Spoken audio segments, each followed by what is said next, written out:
Stephen Holt ang bayani ng Barangay Ginebra sa do-or-die game quarterfinals laban sa Converge Fiber Xers kung saan isang buzzer beater 3 points game winner ang pinakawalan niya para maipanalo ang laro at para makapasok muli sa semifinals ang kanyang koponan sa ongoing conference ngayon ng PBA na 50th season na Philippine Cup. Tara't sabay-sabay nating balikan mga idol kung saan nagsimula ang kwentong basketball ni Stephen Holt patungong PBA hanggang sa maging isang kabarangay. Alam nyo bang muntik ng makapasok sa NBA itong si Stephen Holt at kung nagkataon naka-teammate niya pa sana ang pinakasikat na NBA player na si LeBron James.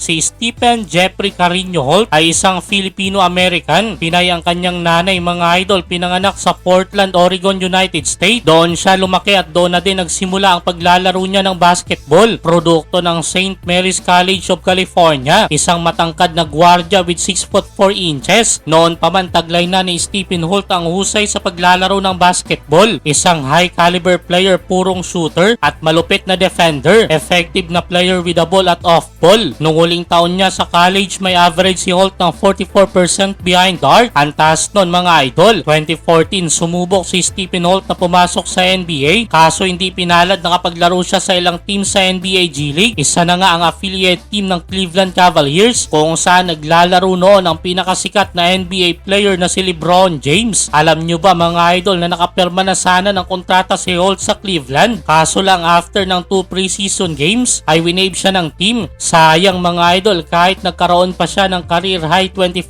points sa isang laro sa team ng Cleveland sa NBA G League, hindi pa rin naging sapat yun mga idol para mapasama sa final roster ng Cleveland Cavaliers pagpasok ng 2014-2015 NBA season. Pero kahit na ganun mga idol, maikukonsidera pa rin naging teammate niya si LeBron dahil naging parte naman siya ng season na yon ng Cleveland Cavaliers. After ng kanyang G League stint, naging import si Stephen Holt sa NBL Australia para sa Melbourne United. Sa Europe na mga idol, umikot ang kanyang basketball career sa mga sumunod na taon. At dahil may lahing Pinoy nga itong si Holt, isa siya sa mga top prospect ng PBA noon pa man. 32 years old na siya nung nagpa-drop sa PBA mga idol. Siya nga ang tinangal na first overall pick ng Terra Firma Jeep noong 2023 PBA draft. Pinatunayan ni Stephen Holt kung bakit siya ang first overall pick nang makuha niya ang Rookie of the Year noong season na yon. Maliban sa pagiging threat sa opensa na banggit ko na din kanina, na malupit din itong si Holt pagdating sa depensa. Simula nung pumasok siya sa PBA, isa na siya sa mga kinikilala na import stopper ng liga. Wala pang isang taon sa Terra Firma na trade na siya papuntang SMC teams matapos kunin ng Barangay Ginebra sa nangyaring trade kasama si Isaac Go. Naging kapalitan nila si Stanley Pringle at Christian Stan Hardinger. 34 years old na ngayon si Holt mga idol. Medyo may edad na rin nung napunta sa Ginebra, pero isa pa rin siya sa mga inaasahan ni Coach Tim Cone sa mga crunch time sa bawat laro. Gaya na nga lang ng tiwalang binigay sa kanya sa do-or-die game quarterfinals laban nga sa Converge Fiber. Lamang dalawa ang kalaban pero isang buzzer 3 points game winner ang pinakawala ni Holt para masungkit nga ang panalo sa dulo. Pasok na nga ulit sa semifinals ang Barangay Ginebra, makakalaban ang defending champion na San Miguel Beermen. Siguradong isa itong si Stephen Holt mga idol sa mga magpapahirap sa SMB.